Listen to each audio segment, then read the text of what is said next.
Xavier Bertrand, secrétaire général de l'UMP, le parti majoritaire en France, est l'invité de TV5 Monde. Bonjour Monsieur Bertrand. Bonjour. Alors tout à l'heure à Rueil-Malmaison, vous allez avec le Premier ministre François Fillon présider un meeting de lancement de la campagne européenne de l'UMP. Est-ce que d'abord vos listes sont bouclées? Presque. C'est-à-dire? Elles seront présentées, ne vous inquiétez pas, pour le 7 juin, parce que la priorité pour nous aujourd'hui, c'est avant tout de bien préciser quel est notre message pour ces élections européennes.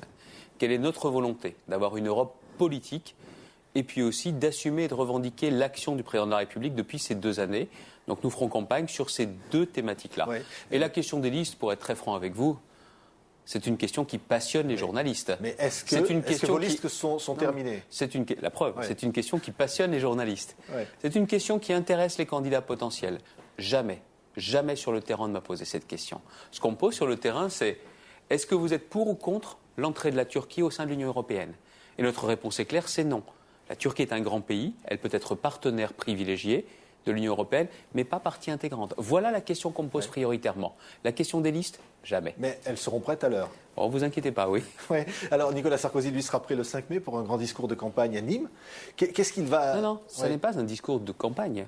C'est le président de la République qui veut exprimer sa vision de l'Europe. Et compte tenu de l'expérience qui est la sienne, la présidence française de l'Union européenne a été, de l'avis de tous, un vrai succès. Parce qu'il a pu montrer la place du volontarisme politique. Quand l'Europe veut, elle peut. Quand l'Europe veut se donner les moyens d'éviter justement que la crise financière ne devienne un krach sans pareil, l'Europe a pu réussir. Oui, quand l'Europe justement a voulu éviter que la crise en Géorgie ne s'étende, elle a pu éviter que la crise en Géorgie ne s'étende. Et c'est la marque de ce volontarisme qu'il a incarné. Mais la présidence française a aussi été une présidence collective, eh bien, qu'il a sur l'Europe beaucoup de choses à dire. Est-ce qu'il faut pour l'Europe de la continuité ou est-ce qu'il faut proposer du changement? Du changement, bien évidemment. Nous savons qu'il y a aujourd'hui des acquis en Europe sur lesquels il faut s'appuyer. Mais s'appuyer pourquoi? Pas pour ronronner, pour avancer, pour changer. Prenez l'une des questions qui revient aussi souvent. Comment l'Europe peut mieux nous protéger face à cette crise? C'est la question que me posent un certain nombre de salariés. Il y a par exemple un outil en Europe, le Fonds d'ajustement à la mondialisation. 500 millions d'euros sont inscrits. Vous savez combien sont dépensés chaque année? 67 millions d'euros seulement. Alors qu'il s'agit d'assurer la reconversion de salariés qui sont dans des secteurs industriels et qu'il vaut mieux les amener vers d'autres secteurs. L'automobile, oui. Il faut surtout les faciliter. Vous vous rendez compte? Près de 430 millions d'euros qui dorment dans les tiroirs. Moi, je suis profondément européen. Alors j'ai le droit d'être profondément exigeant vis-à-vis de l'Europe et vis-à-vis de ces outils dont on veut se servir plus facilement. Et donc, il faut changer. C'est-à-dire qu'il faut une Europe plus proche des citoyens. C'est ça que Nicolas Sarkozy va annoncer? Il faut une Europe moins technocrate, bien évidemment. Parce que les Français, les Européens veulent être entendus.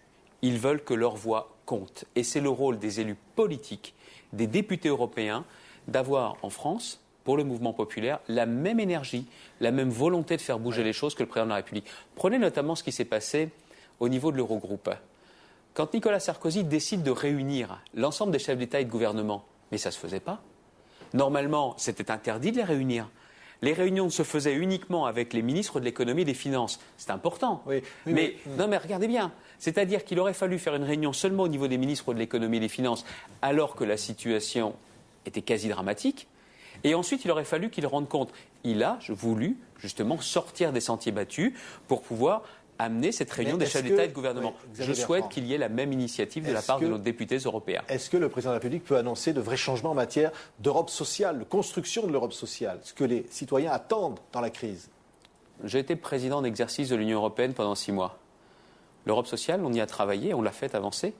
Aujourd'hui, pour les intérimaires dans toute l'Europe, ce sont les mêmes droits au premier jour que les salariés permanents. Nous avons aussi permis qu'en matière maritime, il y ait les mêmes droits pour l'ensemble des salariés qui sont dans ce secteur. La directive sur les comités d'entreprise, importante en temps de crise, elle est aujourd'hui une réalité et il faut en permanence avancer. Et il faut aussi, je tiens à le dire, changer pour avoir cette proximité et cette protection. Oui, nous voulons aussi une Europe qui protège. Est-ce qu'il faut un président pour l'Europe? C'est le traité de Lisbonne. C'est même la logique. Regardez, aujourd'hui, vous avez des présidences qui changent tous les 6 mois. On a besoin de stabilité. On a besoin de cohérence.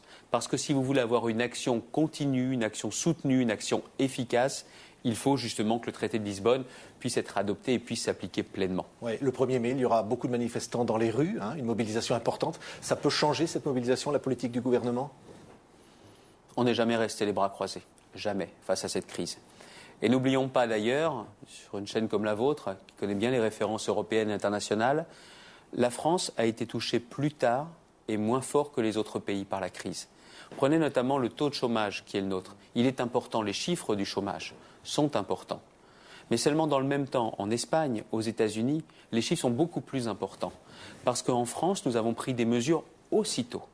Quand nous avons une industrie automobile qui tient mieux qu'ailleurs, c'est parce que la prime à la casse a été prise sans délai et qu'elle permet de favoriser les ventes d'automobiles. Le plan de relance français, 26 milliards d'euros, il est concentré sur l'activité, sur l'emploi.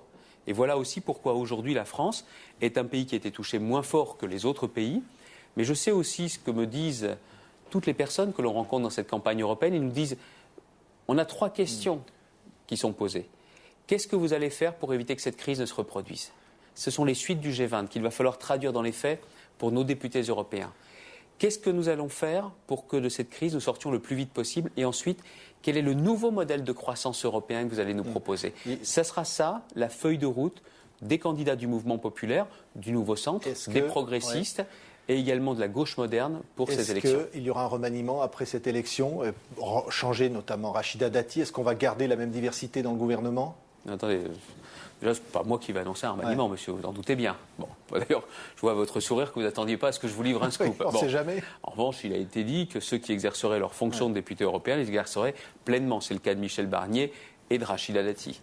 Maintenant, sur la question de la diversité, si vous voulez rassembler les Français, il faut que les gouvernements ressemblent aux Français. Donc on remplacera Rachida Dati par quelqu'un de la diversité ? Non, attendez, qu'est-ce que c'est ça ? Quelqu'un est là, vous remplacez de la même façon. C'est pas comme ça que se passe la politique, la vraie politique. Mais vous avez aujourd'hui des gouvernements qui ne ressembleront plus jamais à l'avenir au gouvernement du passé. Un dernier mot, vous avez dû payer 30 000 € pour une chanson d'un groupe que vous avez utilisé dans un comité national, et alors qu'on va voter la loi contre le piratage, ça vous ennuie Justement, qu'est-ce qu'on a payé ? Les droits ?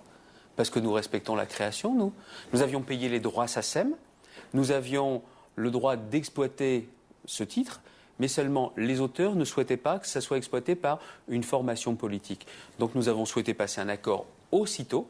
Cet accord a été régularisé. Je vais même vous dire à quoi va servir cette somme, à une association d'artistes-compositeurs. Parce que la création, ça se respecte. Et vous avez parlé de la loi Hadopi. C'est quand même un scandale, l'attitude des socialistes qui, pour faire leur petit coup de basse besogne parlementaire et politicienne, sont ceux qui sont en train aujourd'hui d'affaiblir la création musicale. Je suis fier d'être à la tête d'une formation politique qui fera toujours le choix de la création et des artistes. Merci Xavier Bertrand, secrétaire général de l'UMP, d'avoir été l'invité de TV5 Monde.